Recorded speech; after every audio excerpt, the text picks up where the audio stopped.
And it's the very fact that we think of a myth in our time as something that's not true shows just how far we've come from the understanding of our ancestors or the original meaning of myth. Because myth is a narrative that at its core, it's structured by the organizing principles of the unconscious, we could say, or the psyche, or the soul. I prefer the organ of soul. And we don't even know in the Western culture that we have an organ of soul. The Sufis knew that, they experienced that. But what is important for us to know is that there are organizing principles within the human being that organize narratives for our growth and development. And that's exactly what a myth is. And a fairy tale is also. Now, a myth will often have, in fact, almost always does have history that adheres to it, and that history may or may not be true, but it catches the attention of the culture in which that myth is told.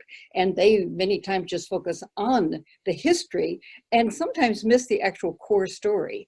But the core of the myth is a narrative that is structured by the organizing principles of the soul for our growth and development or evolution. And so it's so important. We could say it's an archetypal structure, which means that it's symbolic, that it has one thing, but it is actually revealing something else to us. But it's so important. And when a culture really pays attention to these myths and fairy tales, then it has a guideline. I love, for instance, the Russian fairy tales because there's always, let's say, a young person who has a desire to know something or is looking for something or just must learn something. And so the young woman, let's say, or girl goes out to find it. Well, she always has to go, as we know, through a dark forest.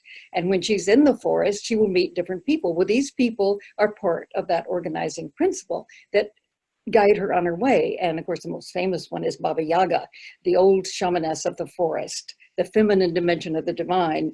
And she will very often, when the young girl has to leave, she will tell her goodbye and then throw out a ball of yarn and say, you follow that. Wherever it goes, that is your destination.